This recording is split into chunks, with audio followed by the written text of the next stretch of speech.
निताय जय घोरा निताय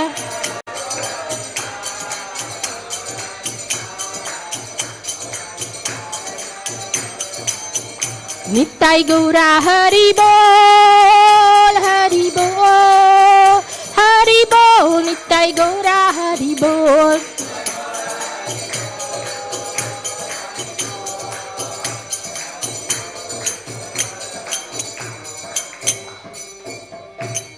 जय ओम विष्णुपाद परमहंसा परिव्राचार्य सूत्र Satish Shrimad his divine grace अभय चंद्र रविंद भक्ति वेदांत स्वामी श्रील प्रभुपाद की इस्कॉन फाउंडर आचार्य श्रील प्रभुपाद की अनंत कोटि वैष्णव वृंद की नमाचार्य श्रील हरिदास ठाकुर की प्रेम से कहो श्री कृष्ण चैतन्य प्रभु नित्यानंदा श्री अद्वैता गदाधारा श्रीवासदि गौर भक्त वृंद की श्री श्री राधा कृष्ण गोप गोपीनाथ श्याम कुंड राधा कुंड गिरि गोवर्धन की वृंदावन धाम की मथुरा धाम की नवदीप धाम की श्री जगन्नाथ स्वामी की यमुना माई की श्रीमती तुलसी देवी की सामवेद भक्त वृंद की निताई गौर Premanandi all glories to the assembled devotees, all glories to the assembled devotees, all glories to the assembled devotees, all glories to Shri Guru and Gauranga, Srila Prabhupada ki jai, Srila Gurudev ki jai. Namo Vishnu Padaya Krishna Pastaya Bhutale Srimate Bir Krishna Goswami Iti Namni Namo Om Sanikashaya Prabhupada Priyate Shudikta Shudinishta Pemtasya Vakyanuvadini. Hare Krishna. Good morning to everyone. Welcome to this morning Srimad Bhagavatam class at Sri Radha Gopinath Temple, North Sydney. Welcome to all our online viewers who are watching us on Mayapur TV channel, Mayapur TV Sydney channel, and also those of us who are watching from ISKCON Sydney YouTube as well as Facebook. So it's a nice, lovely Thursday morning, and we are reading from Srimad Bhagavatam, Canto 4, Chapter 8, which is titled Dhruv Maharaj Leaves Home, and we are reading from text number 56. So Srimad Bhagavatam, Canto 4, Chapter 8, text 56. Om Namo Bhagavate Vasudevaya. Om Namo Bhagavate Vasudevaya. Om Namo Bhagavate Vasudevaya. Narayanam Namaskrityam Naram Chaiva Narottamam Devam Saraswatim Vyasam Tato Jaya Mudire Nasta Prayashu Abhadreshu Nityam Bhagavata Sevaya Bhagavati Uttama Shloke Bhaktir Bhavati Naishtiki Krishnaya Vasudevaya Devaki Nandanaya Cha Nanda Gopa Kumaraya Govindaya Namo Namaha. So for those of you who don't have this on your phones, you can look at the board. It's the same text that's on the board. If you want to have it on your phone, then you can type in Vedabase, VEDABASE, Vedabase SB 4.8.56. Okay. So,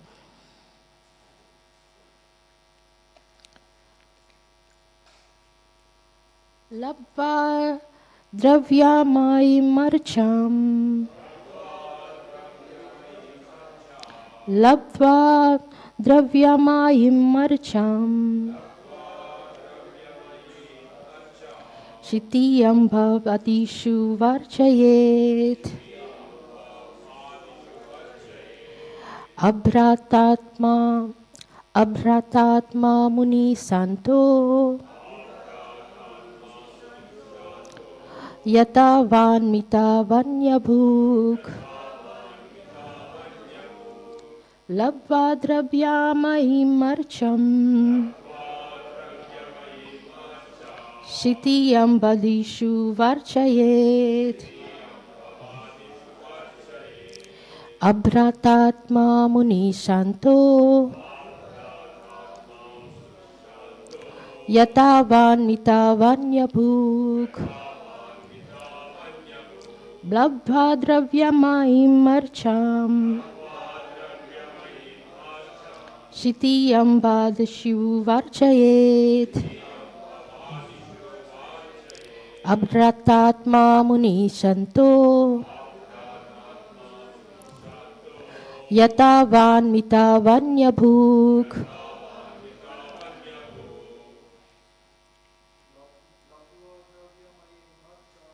Labdvadravyamaim marcham Shitiyam Vadishu Varchayet Abhratma Muni Shanto Yatavan Mitavanyabhuk Labdvadravyamaim archam Shitiyam Vadishu Varchayet Abhratatma Muni Shanto Yatavan Mitavanyabhuk Labdvadravyamaim archam Shitiyam Vadishu Varchayet Abhratatma Muni Shanto Yatavan Mitavanyabhuk Labdvadravyamaim archam Shitiyam Vadishu Varchayet Abhratatma Muni Shanto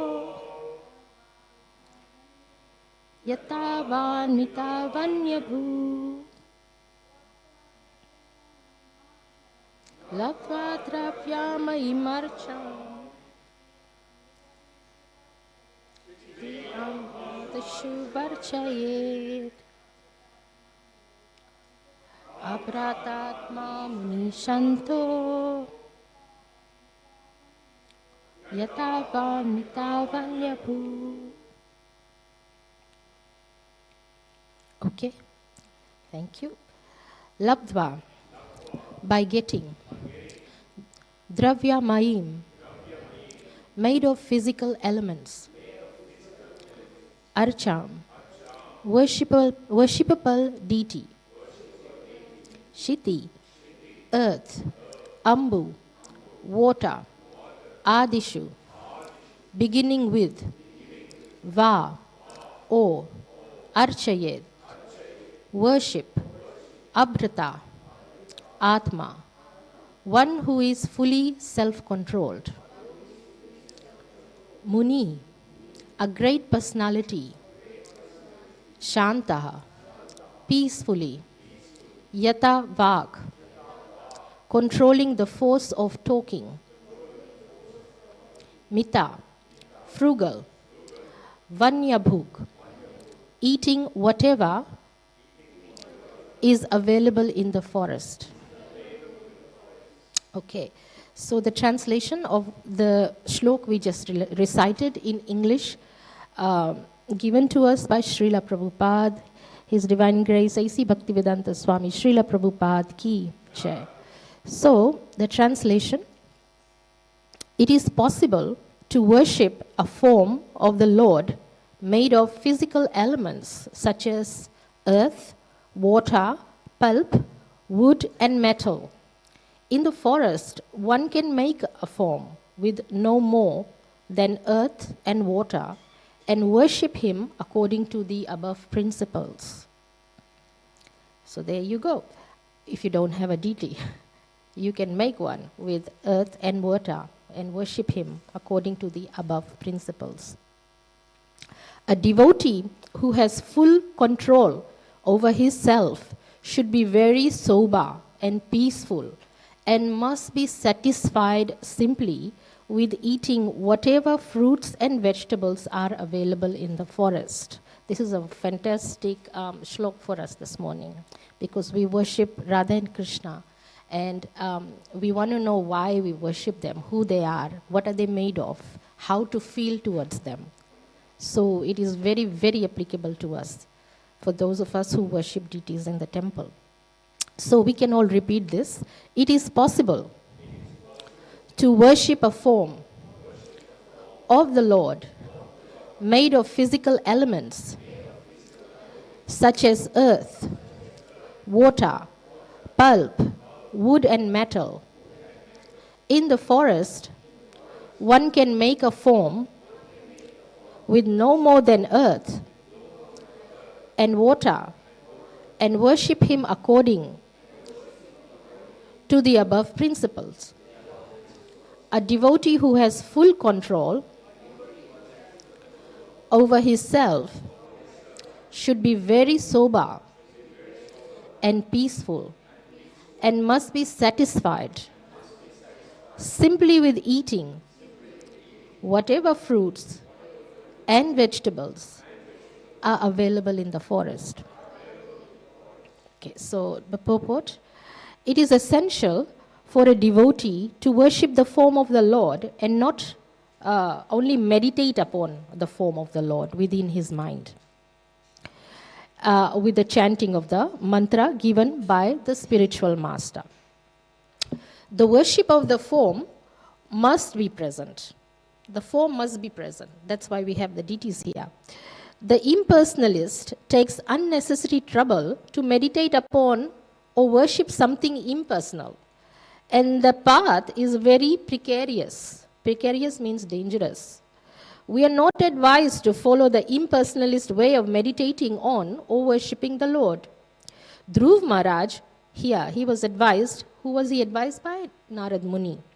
Dhruv Maharaj was advised to worship a form made of earth and water, because in the jungle, if it is not possible to have a form made of metal or wood or stone, the best process is to take earth mixed with water and make a form of the Lord and worship him. The devotee should not be anxious about cooking food. Whatever is available in the forest or in the city among the fruit and vegetable groups should be offered to the deity.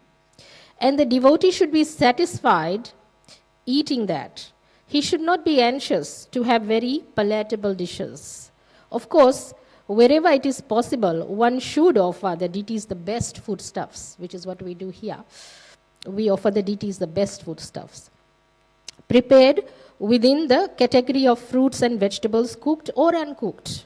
The important factor is that the devotee should be regulated. Mita bhuk. That is one of the good qualifications of a devotee. He should not hanker to satisfy the tongue with a particular kind of foodstuff. So that should bring in mind your favorite foodstuff, your favorite dish. He should not hanker to satisfy the tongue with a particular kind of foodstuff. He should be satisfied to eat whatever prasada is available by the grace of the Lord.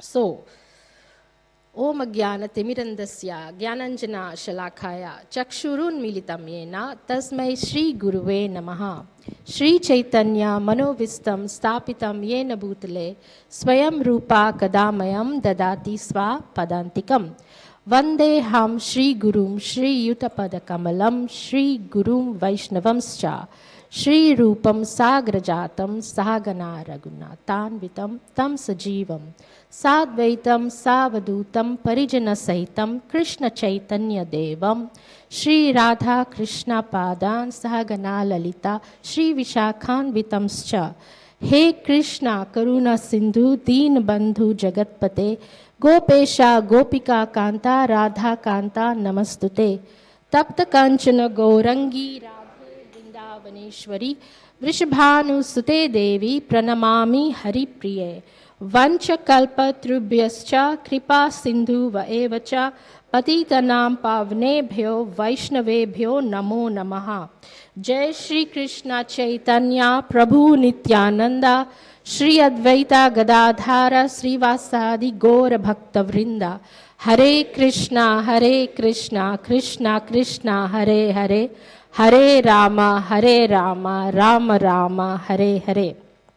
Okay, so this is a really nice shlok to start off in the morning because we all come to the temple and we worship the deities. So here Dhruv Maharaj is also he actually went to the forest to meditate, and Narad Muni was sent to him by the Lord, the personality of Godhead, the Supreme Personality of Godhead, to go and preach to Dhruv. He was just a little boy. And he was told, you cannot meditate on the Lord just by mind. But we'll come to that in a minute, and we'll see what Prabhupada also has to say about this. So Narad Muni tells him, you make a form, and then you worship. So he's in the forest, so you make a form of God with earth and water. So Dhruv Maharaj is listening to Narad Muni. So how does that apply to us? We are very lucky. We have deities here already made of the material, whatever material they are made of. Whether it's ceramic or whether it's marble, in metal form, we tend to worship deities with, at home, that's made with brass. Some of us, we don't have that, we have a picture. So what is the correct form, and what does our Shastra say? What is Srila Prabhupada's explanation and instructions on this, on which form? Because it clearly states here in the Srimad Bhagavatam, meditating in the mind is a very dangerous way of doing it, unless you are very highly advanced, like Prahlad Maharaj, who was meditating upon the Lord in his mind. This is Kali Yuga, and we are all struggling souls. So, first point is to remember, and it's a very important point, and you already know this, but I'm going to stress it. The most important point to remember is Krishna, in any form, in a deity form, is not a doll. He's not a lifeless doll. Actually, I had this recent experience at work. One lady, she's from India, she's of Indian descent, Indian skin, Indian genetics, and she said to me, but why do you want to go and worship Krishna? He's just a statue. She said that. Coming from India, I was like, oh. He's just a deity, he's just a statue. I said, no, he's not a statue. Well, this is what devotees will say, who have been trained in Krishna consciousness. No, he's not a statue, he's not a doll. He is a person inside, because we called him to reside in his deities. So we wake him, we bathe him, we clothe him, we offer worship to him, we put him to sleep. We make sure he's not cold. We put cloth around him, we put him to bed. So we treat the deities as a living form. He is not a doll. And so, therefore, a living person can get offended too. If you go to Krishna, the deity, and say, oh, I hate this devotee, please punish him, and he's done this. Well, what do you think Krishna is going to do? He's a person. He'll say, he's a living entity, he's mine, he belongs to me. Don't you dare hurt him. Whatever he might be, tolerate. So you have to look at it in that way. When you go to Krishna, complain or criticize about someone, or insult someone, or try to do something bad. Because we are human beings, we have tendency to cheat. We have our own imperfections. Imperfect senses, what are the other ones? Cheating, imperfect senses. We are in illusion. Yes, we commit mistakes. So we all have that. So no one is perfect. It's written in our Shastras, nobody is perfect. So we all have that. But we cannot go to the deities and think he's a doll and just say whatever and do all kinds of offenses go away. You know, so that's the most important fact. And once you understand that, then we go on to the next step. And I'll tell you what Prabhupada has says.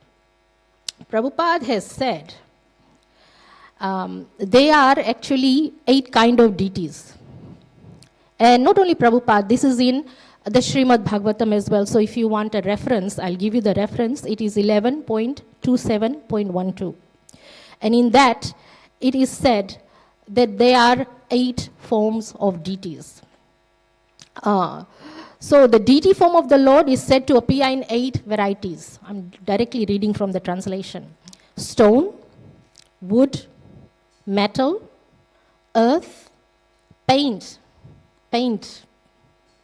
sand, the mind, and the jewels. So jewels, I'll repeat that. Stone, wood, metal, earth, paint, sand, the mind, and jewels. These are 8 forms. So if you have made a form of the Lord in any one of those elements, He will reside in that. He will be living in it. Lord Krishna will live in it. So there's a short purport. Srila Jiva Goswami explains that the certain deity forms, such as those made of sand, are manifest for a brief time. Because I think we do the Ganesh Chaturdasi and they make some Ganesh out of sand, put him in the water. So it is said here that it is the deity is manifest for a brief time. So it can stay there for a brief time to fulfill a personal desire of the worshipper. And those, however, who desire to attain pure love of God, which should be us, all of us, pure love of God, should worship the deity in a permanent form. In a permanent form. Made, for instance, of marble, gold, or brass. And they should maintain continual worship. In Krishna consciousness, there is no scope for neglecting the worship of the Supreme Personality of Godhead. So you need to have a permanent form. Make sure that he doesn't dwindle. So sand is probably not a good idea. However, it is present. So there is a further explanation on that. Srila Prabhupada, in one of his morning conversations, said, because somebody was actually asking about their pictures as well, because we worship Krishna in the form of picture. And Prabhupada said, yes, Krishna can be present in the form of pictures.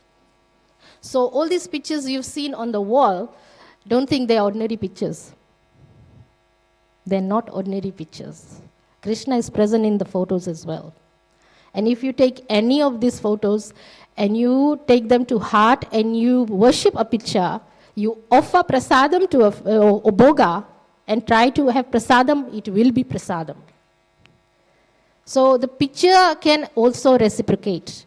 And in the same context, you know how I was saying that we should not think that deities are a doll? We should also think the spiritual master is also not an ordinary person, because he's a representative of Krishna. So the spiritual master also has certain potencies. He can go into your dream, wherever you might be. I can actually vouch for that because I had personal experience on that. I never met my spiritual master, never knew there was anybody called Bir Krishna Maharaj in this world. I'd never seen his face, was new to the Hare Krishna conscious. I was just in university. I had done only 1 or 2 visits to the temple. Never knew anyone who existed in that form, in that name, who looked like that. I had a dream of somebody who entered in my dream and said, hi. Didn't even say Hare Krishna. I said, hi, Shalini. My name was Shalini at that time. Hi, Shalini. And he came and sat on my sofa with a very, very sinister smile, like a very mysterious smile. Like you don't know who I am. And 2 weeks later, when Mataji pushed me to come to this program, she was trying very hard to preach to me. So I'm telling you this to inspire you and tell you what a spiritual master is actually. So I'm telling you, revealing this story to you. She pushed me, and she's a tiny little lady, Tamal Krishna Maharaj disciple, and she appeared to me in a very pitiful form, saying, nobody is helping me cook. Little did I know, she's the world's best cook. And she cooks up the storm, and she cooks for thousands of people in the temple. But in order to trick me into coming to a program, because we don't trust Krishna consciousness, got me over to that program. So I went to the program, and everybody was saying, Maharaj is here, and I was like not impressed. Because we all are a bit skeptical what kind of Maharaj is this? Where are they coming from? We don't trust easily. This is Kali Yuga. We've seen many different kinds of gurus. So I was also in that platform, which was wrong. I didn't go to see him. When everybody settled down and, the noise settled down, and then I popped my head out of the kitchen because I was supposedly helping the poor little Mataji that nobody else and can't cook. She's a fantastic cook, by the way. So I popped my head out of the kitchen, and guess what I saw? The same person who was in my dream 2 weeks ago was sitting right there in real life. And when somebody told me his name, then I related to another dream 2 weeks previous to the 2 weeks dream, where Radha and Krishna came in my dream, and they said, the car you are traveling in belongs to a friend of mine called His Holiness Bir Krishna Goswami Das. So they already told me that name 2 weeks before, and then 2 weeks later, he comes and sits in my dream, and then after that 2 weeks later, consecutive 6 weeks altogether, he was in real life there. And I asked him, what was he doing in my dream? Where did he come? Is he really Krishna? How did he end up in my dream? What was he doing there? So all these questions. And then I realized, okay, the spiritual master has the potency to go and seek his disciple out and say, hello, time to wake up, let's go back to Godhead. So he is also not ordinary. DT is not ordinary. Spiritual master is not ordinary. So that being established, and we've realized there are 8 forms. What comes next? Let me actually, oh yes. Then I also decided to give you 3 stories. They're very interesting stories about how a deity reciprocates. Because Dhruv Maharaj here in the forest is going to make a deity, and he's going to hope that Krishna will reciprocate. How? By granting fulfilling his desire to sit on his father's lap. I mean, we all are worshipping the deity with a desire. I don't know, and I'm not going to ask what your desire is, why you go in front of the deity. The general, if you want to know why you should go in front of a deity, my spiritual master told me, and I will tell you what he told me. We should go in front of deity with the desire. So he actually told me what desire to have. All of us have our personal desires, and you are allowed to have your personal desires. But I was told this is the desire you should have, and the desire was go to the deity and say, I want to be of service. So go and ask for service. So we did that, all of us. It was not just me directly, all of us in the team, group of devotees, we went and we asked the same prayer. That can I be of service? And since then, I've been in some kind of service or other. Even when people don't want me to be in the service, I'm there. I've been here for the last 20 whatever years. And I was asked once, Matajis were doing this Abhishek on the altar. I said, how come I'm never asked? And I said, can you ask them? Because I'm a Brahmin and I've been trained by His Holiness Narasimha Kavacha Prabhu. And Narasimha Kavacha Prabhu is the deity worship minister. He trained me personally for 6 months in Movalamba. I stayed there to learn Archanam and all this. So he actually trained me to be head pujari, which my Guru Maharaj was wanting a head pujari in North Carolina. So I was sent there to train. So I've been trained. How come I'm not ever asked to come in the altar? All the other ladies are asked. And then one Mataji said, oh, it's because you are not consistent. As I'm coming here for 20 years to Gopinath, how much more consistent do you want? But then I realized that the service is different. Everybody's service is different. My service is supposed to be here. My service is maybe supposed to be kirtans, not supposed to be on the altar. And it gives you incentive to be more and more vigilant. But somehow or other, so I'm coming back to the actual point. The deities. Oh, by the way, I don't mind if somebody didn't ask me on the altar. So don't think I'm upset or anything. I'm very happy with my service. So that day I was sitting there because I'd asked that question in my mind, because Prabhupada has said deity appears in the form of mind as well. So in my mind, I offered, all the others were offering Abhishek, and so in here I was sitting here and I also offered Abhishek in my mind, some water. And instantly it was Radha Ashtami. And Radha Rani spoke from there. The water is too cold. the water I had offered in my mind. He said, it's cold. Oops, sorry. Okay, here's some warm water. That's the experience. But that's internal bhava of a devotee, I'm explaining. So you should everyone should have some kind of bhava.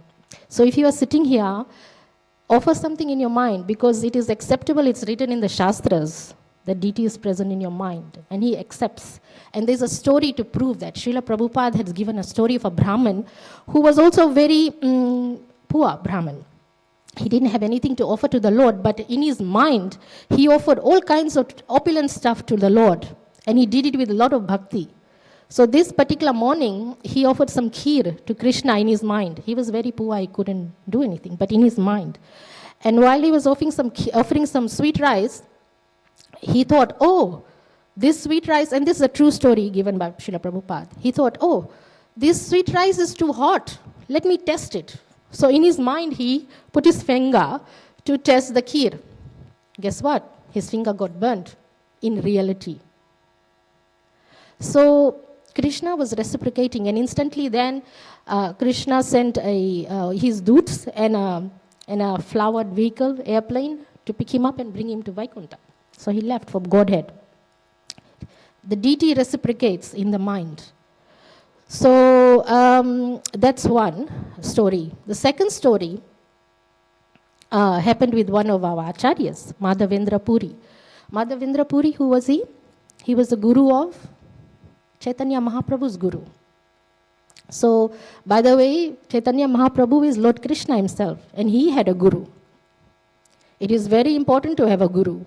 If you think you're going to survive without one, you're wrong. So get initiated. So you need a guru. Chaitanya Mahaprabhu had a guru. So his guru was Madhavendra Puri. He was in Vrindavan, and he had a dream. Lord Krishna went and said, I'm hidden in the jungle somewhere, buried in the soil, and please take me out. So he went there, he dug up the soil, and he found Gopal. Right? No? Yes, he found Gopal. And he was thinking, what am I going to offer to Gopal? So he went on his way to Odisha, Remuna, he asked the pujaris over there, what do you feed your deity that I will feed my Gopal the same? And the priest said, we offer some condensed milk, some sweet milk rice, very sweet. So Madhavendra Puri, being a very high-level devotee, he thought in his mind, let me taste some of that kheer or that condensed milk, so then I will know how to and what to offer to my Gopal, the one that Krishna told me to bring out from the jungle.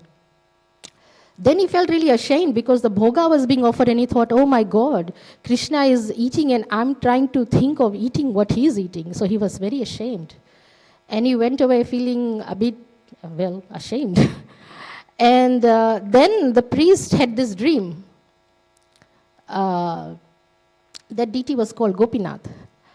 And Gopinath went in the priest's dream and said, I've hidden some kheer and some condensed milk behind me, behind his dhoti. Can you please give it to Madhavendra Puri? So then the priest woke up and then went and checked behind the deity, and sure enough, behind his dhoti was the kheer. So I'm talking about how a deity reciprocates with the devotee. Whether it's wood, he's not a doll. He's living. He's not a doll. So then Madhavendra Puri got his kheer. So from that day onwards, that Gopinath is known as Kheer Chor Gopinath, because he stole a little bit for his devotee. Krishna will do anything for his devotee. He'll steal for his devotee if he has to. Isn't that nice? It's amazing. And this poor Brahmin who couldn't offer anything in his mind, he was offering, Krishna accepted everything that he offered in his mind. That's how Krishna is. He's sold for love. Anything you offer with love, a leaf, flower, water, I will accept, and he will eat it. So that's second, example number 2, how he reciprocates. Example number 3 is a very famous one called Sakshi Gopal. And we love to hear the story of Sakshi Gopal over and over again. It's to do with marriage as well. So if you are not married and you have aspirations, you can, if you ask Krishna very nicely.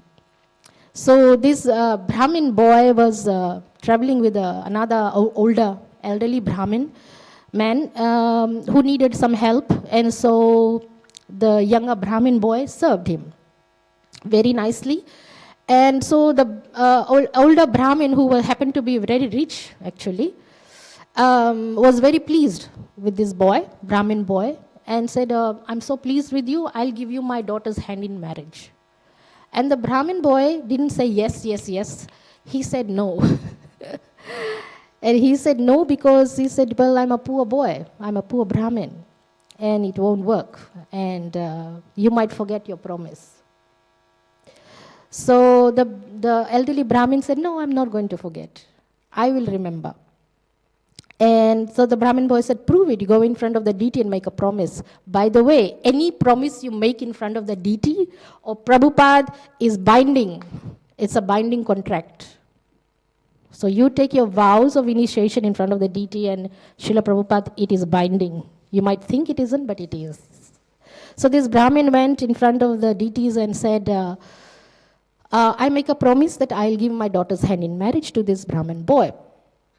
And then some time passed, and the Brahmin boy said, yeah, I've come to marry your daughter. And he said, no, because by that time he was thinking of his status. He was rich. And his relatives told him, no, you can't marry your daughter to this poor Brahmin boy. So he refused. And then the Brahmin said, but you took, a vow in front of the deity, and we asked the deity to be a witness to your promise. And so the older Brahmin said, okay, if your deity has been a witness, tell him to come and tell everybody that he was a witness and I made that promise. The deity was in Vrindavan and they were in Odisha somewhere. So the Brahmin boy goes back to Vrindavan, tells the Gopal deity, you are a Sakshi, means you are a witness to a promise, and this has happened. You have to come with me and tell the Brahmin that he promised his daughter's hand in marriage to me. And the deity said, I'm a deity. I'm not going to go all the way over there. Deities don't go anywhere. And the Brahmin boy's response was, if you are a deity, if you're just a doll, how come you're talking to me? How come you're talking to me? That's the same thing happened to me when I was sitting here and offering Radharani some water. How come she's cold with the water? So if you're a deity, how come you're talking to me? So the deity said, okay, I will walk. So he said, but the condition, there's some terms and conditions. There's always terms and conditions. What are your terms and conditions? 4 regulative principles. Chant Hare Krishna Maha Mantra 16 rounds daily. Those are your terms and conditions. Then you go back to Godhead. And you chant without offenses, without offending the Vaishnavas. Then you are a good devotee. If you really want to be a good devotee, it's the Namaruchi, Vaishnav Seva, and what was the other one? Jivadoy. Yeah. So those 3 things will qualify you to be an excellent, super excellent devotee. Those are the terms and conditions. So his terms and conditions was that the deity will walk behind him. He will never turn around to look at him. If he does, the deity will stop right then and won't walk. So he said, how am I going to know you're following me? He said, my ankle bells will sound. So Krishna wears ankle bells. So this boy will hear the ankle bells and the deity will walk. So they did this, and the deity also said, you have to cook me 1 kg of rice every day for boga, prasadam, offer me, I'll eat. So that's what the boy did, and they went almost near to the village where the Brahmin was there, and suddenly the boy stopped hearing the ankle bells, and he thought, oh, maybe the Lord is not following me anymore. So he turned around and looked, and the deity was, as he was standing there. He didn't walk anymore. But anyway, they were near the village. So, to make a long story short, the Brahmin, elderly Brahmin came. So the deity Gopal standing there and obviously had to give his daughter's hand in marriage. So the marriage happened. Yay! The Brahmin was no longer a brahmachari. He was a grihastha. And that deity was known as Sakshi Gopal. So when you go to Puri, you can see Sakshi Gopal, you can see Kirchor Gopinath. So what does all this mean for you? How can you see Krishna in a living form? There's a very nice shloka which we recite sometimes in the Brahma Samhita. Guess which one it is? The one that says your eyes should be covered with the ointment of love. What's that shloka? Premanjana Churita Bhakti Vilochanena. That one. That means your eyes, your vision should be covered with the salve ointment of love for Krishna. It doesn't mean you have to be blind and you have to physically put something there. No. You have to look at Krishna with love. Always with love. You look at Krishna and you say, oh, my beautiful one, or my beloved one, or you just love him, the way, whatever feelings you have. And he will reciprocate equally, directly with you, even in the mind, even in the photo. So I'm going to leave you with this last one about photo, reciprocating, personal experience. Again, I only share this to inspire. Maybe others have also experienced this, so I'm not saying I'm the only one. But when I was at Krishna Kalya temple in Lotoka, one day I had gone to see, there was Mataji who would come early in the morning after obeisances to Prabhupada. She would pay obeisance to each individual picture on the wall before going to the deities. And she's an amazing devotee. Just people who can't die, they're in hospital and suffering, and really their soul just won't leave the body. She will just go recite one shloka of the Bhagavad Gita, next morning that person is gone. So one day I said, where is Syamapriya Mataji? That's her name. And they said, oh, she's gone to the hospital to kill someone. It wasn't to kill someone. They just couldn't leave the body. So she's very highly qualified. Tamal Krishna Maharaj, disciple. She's in her late 80s. And any shloka of Bhagavad Gita she reads, she releases the person from their suffering. It's amazing. Anyway, she goes individually to each photo every morning. So I went to the photo near Yashoda Mai was holding baby Krishna in her arms like this. And I was just very innocent. I just went and did what that Mataji is doing, go and touch the photo, pranams. And the photo, Yashoda Mai was holding Krishna, she pulled him back. Don't touch him. Don't touch my Krishna. Oh, what did I do?